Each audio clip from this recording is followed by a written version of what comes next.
अनुशासन के प्रकार सबसे सामान्य दो माने जाते हैं, और अगर आप दो आधारों पर देखना चाहें, जबरदस्ती करना चाहें तो चार मान सकते हैं। जो पहला आधार सबसे सामान्य आधार है, एक होता है सेल्फ डिसिप्लिन।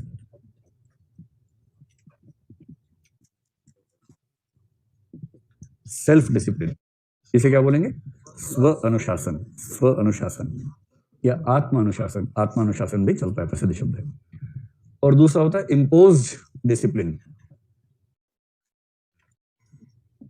आप कहने के लिए कह सकते हैं पर अनुशासन।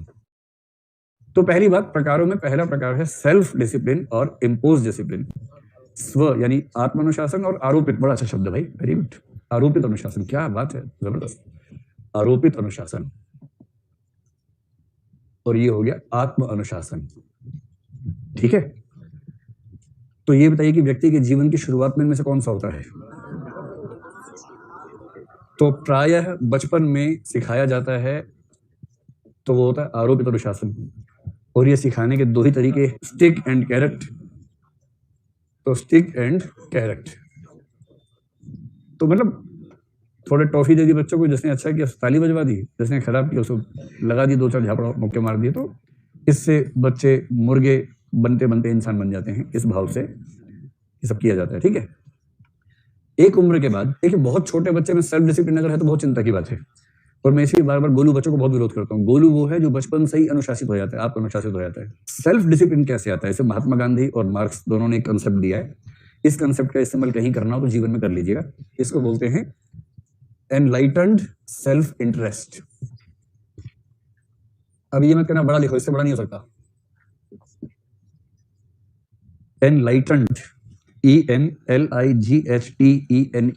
Enlightened, enlightened self interest. इसके लिए हिंदी में जो शब्द चलता है वो है प्रबुद्ध स्वहित। आपने एक शब्द सुना है, अराजकतावाद, अनार्किज्म। अनार्किज्म वो विचारधारा है जिसके लोग मानते हैं कि राज्य को होना ही नहीं चाहिए। राज्य, शासन तंत्र, व्यवस्था, ये सब बकवास चीजें हैं, ये सब नहीं होनी चाहिए। तो उनसे, जैसे महात्मा गांधी अनार्किस्ट हैं, कार्ल मार्क्स अनार्किस्ट है, दोनों अनार्किस्ट लोग हैं। मार्क्स हिंसा के माध्यम से राज्य को खत्म करना चाहता है, गांधी जी शांति से खत्म करना चाहते हैं, लेकिन दोनों मानते हैं कि राज्य को नहीं होना चाहिए। और राज्य क्यों ना हो, उसके तर्क दोनों के अलग अलग हैं। मार्क्स मानता है कि राज्य शोषक वर्ग के हाथ की कठपुतली है, वो शोषण बढ़ाता है। महात्मा गांधी मानते हैं कि राज्य व्यक्ति की जो आत्मिक स्वाधीनता है उसको बाधित करता है, इसलिए राज्य नहीं होना चाहिए।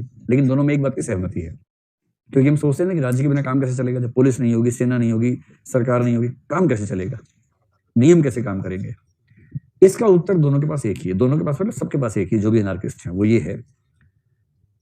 इसको एग्जाम्पल लेते हैं ह्यूमन बींग्स का, और वो एग्जाम्पल आप अपने जीवन से भी देख सकते हैं। आप में से कुछ बच्चे ऐसे जरूर होंगे जिनको बचपन में पढ़ाना उनके माँ बाप के लिए एक जटिल और श्रमसाध्य कार्य रहता होगा। छठी का दूध याद आ जाता होगा पेरेंट्स को बच्चों को पढ़ाने में, होमवर्क करवाने में।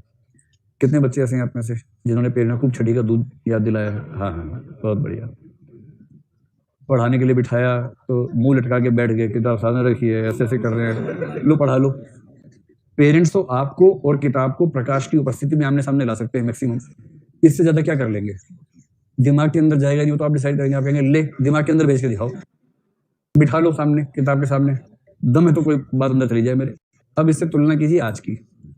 तो जो बच्चे बचपन में पढ़ने को लेकर एकदम तैयार नहीं होते थे, पेरेंट्स की पिटाई और तोड़ाई आदि के बाद ही काम करते थे, अब वो लोग जब पढ़ते हैं तो उनको किसी बाहरी नियंत्रण की जरूरत नहीं है, अपने आप पढ़ते हैं, 12-12 घंटे पढ़ते हैं। जिस दिन न पढ़ पाए तनाव में आ जाते हैं, कोई दोस्त डिस्टर्ब करे परेशान हो जाते हैं, और वो चाहते हैं कि उनकी पढ़ाई के बीच में कोई ना आए। इसका मतलब सिर्फ इतना हुआ कि पहले उनको अपने हित की सही पहचान नहीं थी। पेरेंट्स ये तो कह रहे थे कि बेटा पढ़ लो, पढ़ाई काम आएगी, लेकिन तब बच्चा नहीं समझता, उसको लगता है अजीब टाइप के लोग हैं, सारा मजा आ रहा है खेलने में, कह रहे पढ़ाई काम आएगी, तो बच्चा नहीं समझ पाता इस बात को। लेकिन अब आपको रियलाइज हो गया कि दरअसल पढ़ाई काम आएगी ठीक से। और जैसे प्रबुद्ध होकर आपने अपने हित को पहचान लिया, बाहरी अनुशासन की, आरोपित अनुशासन की जरूरत खत्म हो गई, आप आत्म अनुशासन की स्थिति में आ गए।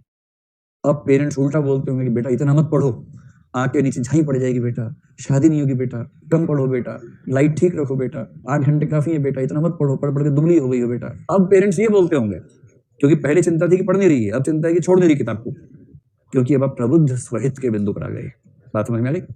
जब व्यक्ति में प्रबुद्ध स्वहित की पहचान आ जाती है और जैसे ही ये शब्द लिखो, जिक्र कर देना कि महात्मा गांधी ने कहा है कि जब व्यक्ति को प्रबुद्ध स्वहित की पहचान हो जाती है तो उसके अंदर आत्म अनुशासन अपने आप विकसित हो जाता है, सेल्फ डिसिप्लिन। इसलिए सेल्फ डिसिप्लिन लाने के लिए केवल एक सेंस ऑफ अंडरस्टैंडिंग, एक समझदारी की जरूरत है। व्यक्ति को समझ में आ जाए कि ये काम मेरे पेरेंट्स के हित में नहीं है, मेरे हित में है। ये मेरे टीचर के हित में नहीं है, ये मेरे हित में है। और जैसे ही ये समझ में आता है कि मेरे हित में है, आमतौर पर व्यक्ति अनुशासित हो जाता है।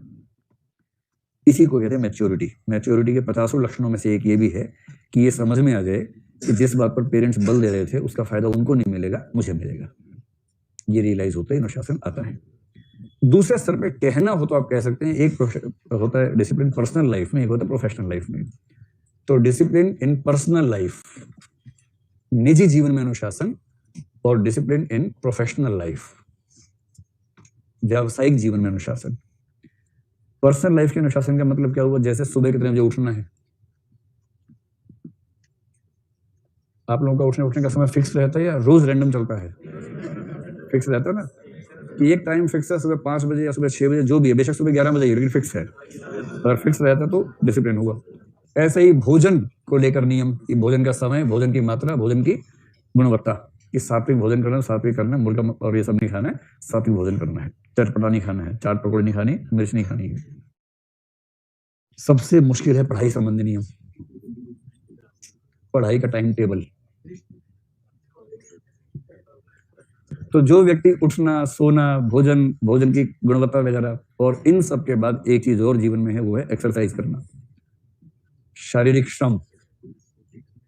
और शारीरिक श्रम के अलावा एक होता है, अगर किसी को योग या प्राणायाम या ध्यान आदि का भी नियम है, रोज आधा घंटा ध्यान रखना है, आंख बंद करके ध्यान में डूब जाना है।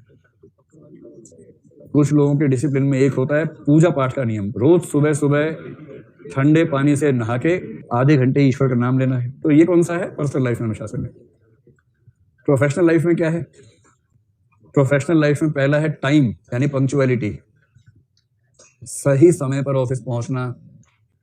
दूसरा एफिशिएंसी इन वर्क, जितने समय के लिए काम करने के लिए नौकरी पर रखा गया है उतने समय तक ठीक से प्रभावी तरीके से काम करना, एक एक क्षण का उपयोग ठीक से करना। एफिशिएंसी इन वर्क, कार्य में प्रभावी तरीके से कार्य करना, ऐसा कह सकते हैं। तीसरा जो प्रोसीजर्स हैं, एक होता है सरकारी नौकरी में थ्रू प्रॉपर चैनल, सब चीजें प्रॉपर चैनल से होनी चाहिए। तो प्रोसीजर, प्रक्रियाओं के संबंध में जो नियम वगैरह हैं उनका पालन ठीक से करना। फिर जो बाकी रूल्स रेगुलेशन से, कंडक्ट रूल्स ध्यान रख लीजिए, कोड ऑफ कंडक्ट जो होता है ना, जैसे सिविल सर्विस कंडक्ट रूल्स मैंने बताया। कंडक्ट रूल्स क्या है? जो आचरण संबंधी, नैतिकता संबंधी नियम है, वो सब। तो ऑफिस में इन सबको फॉलो करना, ठीक, इन सबको फॉलो करना, इसको बोलेंगे डिसिप्लिन इन ऑफिशियल लाइफ। चलिए, इसके बाद इसका महत्व क्या है, इसका फायदा क्या क्या है? इसका फायदा क्या होता है, देखिए, इसको हम पर्सनल प्रोफेशनल में बांट के देखते हैं, ऐसे देख लेते हैं क्या क्या फायदे होते हैं। ठीक है, डिसिप्लिन का पहला फायदा है कि प्रोडक्टिविटी बढ़ जाती है।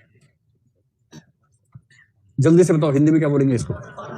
उत्पादकता, क्योंकि आप नियमबद्ध तरीके से काम करते हैं, इसलिए आपकी एफिशिएंसी, प्रोडक्टिविटी, समय आपको ठीक से मिलता है, फिर प्रभावी तरीके से काम हो पाता है। तो कुल मिला के उत्पादकता, चाहे पर्सनल लाइफ हो चाहे प्रोफेशनल लाइफ हो, दोनों में बढ़ जाती है। पर्सनल लाइफ में इसका एक बेनिफिट होता है हेल्थ के स्तर पर, जिसका रूटीन फिक्स है। रूटीन की वजह से आमतौर पर ऐसा मानते हैं कि हेल्थ ठीक रहती है, क्योंकि आपको पता ही है कि एक बायोलॉजिकल क्लॉक काम करती है। अगर वो बायोलॉजिकल क्लॉक आपकी वेल एडजस्टेड है तो आप हमेशा सहज रहेंगे, स्वस्थ रहेंगे। तो ये बेनिफिट है। ऑफिस की लाइफ में इसका एक फायदा हो सकता है कि जो वर्क कल्चर है, ऑफिस की ऑर्गेनाइजेशनल कल्चर है, वो कल्चर अपने आप में प्रमोट होती है। एक better work culture, work culture को हिंदी में बताओ क्या बोलेंगे? कार्य संस्कृति। तो जिस ऑफिस में सब लोग डिसिप्लिन होते हैं, वहां कार्य संस्कृति बेहतर होती है, और ये पूरे ऑफिस के लिए, प्रोडक्टिविटी के लिए अच्छा रहता है। इसके नुकसान क्या क्या? डिसिप्लिन का पहला नुकसान है कि इससे व्यक्ति की क्रिएटिविटी और इनोवेटिवनेस मर जाती है। जो ज्यादा डिसिप्लिन होता है उसकी क्रिएटिविटी को खतरा होने लगता है। जैसे आप उससे पूछें कि स्कूल की दीवार कैसे टाप सकते हैं, सोच नहीं पाएगा इसके बारे में, क्योंकि उतना क्रिएटिव है ही नहीं। जो क्रिएटिव थे टाप के चले गए थे, जो वो भी देख रहे। तो क्रिएटिविटी और इनोवेटिवनेस, इसको यूं समझें, आपको जाना इंटेलिजेंस मैंने क्या कहा था कि हमारे जो न्यूरॉन्स के पास हैं फिक्स हो जाते हैं। जो डिसिप्लिन में रहेगा वो आमतौर पे एक जैसा काम दोहराएगा। जो हमेशा एक ही तरह से काम करेगा उसके न्यूरॉन्स के पाथ फिक्स हो जाएंगे, और न्यूरॉन्स का पाथ फिक्स होने का मतलब है कि किसी नए रूट से न्यूरॉन्स ट्रेवल करे, ये संभावना कम होगी। इसलिए फ्लूइड इंटेलिजेंस ऐसे लोगों में कम होगी, क्रिस्टलाइज ज्यादा होगी, और इसका मतलब नवाचार की उम्मीद ऐसे व्यक्ति से करना मुश्किल हो जाएगा। और दूसरा, जो उसूल का बहुत ही पक्का होता है ना, ऐसे व्यक्तियों में फ्लेक्सिबिलिटी खत्म हो जाती है, रिजिडिटी बढ़ जाती है। असल में क्या होता है कि जब अनुशासन सिर पर चढ़ने लगता है, हावी हो जाता है, तब क्या होता है, तब व्यक्ति में फ्लेक्सिबिलिटी खत्म हो जाती है। फ्लेक्सिबिलिटी को हिंदी में क्या बोलेंगे? लचीलापन, लोचशीलता खत्म हो जाती है, व्यक्ति रिजिड हो जाता है ना। और जो व्यक्ति रिजिड है उस व्यक्ति के साथ क्या दिक्कत है कि वो खुद अपना दुश्मन हो जाता है। आपने ऐसे पीस देखे होंगे कि रात को 2 बजे सोएंगे तब भी बोलेंगे सुबह 4 बजे उठना है, नियम है, और एक दिन सुबह 4 बजे उठने के चक्कर में उठ ही गया। तो ये खतरा होता है बहुत रिजिड होने से। कभी कभी